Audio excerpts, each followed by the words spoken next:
ఆ రాజు ఎలాంటి వాడో, యెహోవా మహోన్నతుడు, భయంకరుడు, ఆయన సర్వభూమికి మహారాజై ఉన్నాడు. దేవుని స్తోత్రం, హల్లెలూయా.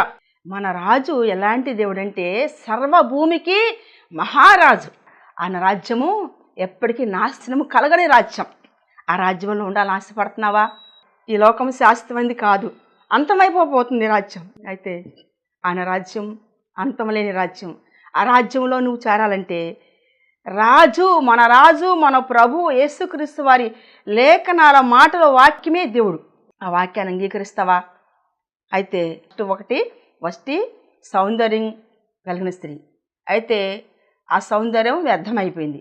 రెండోది, ఆమె రాజాజ్ఞ ధిక్కరించింది. రాజాజ్ఞ మన ఇప్పుడు చెప్పుకున్నాం కదా, మన ప్రభు రాజులకు రాజు, ప్రభువుగా రాబోతున్నాడు, పెండ్లి కుమారుడుగా రాబోతున్నాడు. ఆయన రాజ్యంలో మనం ఉండాలని ప్రతి ఒక్కరూ కూడా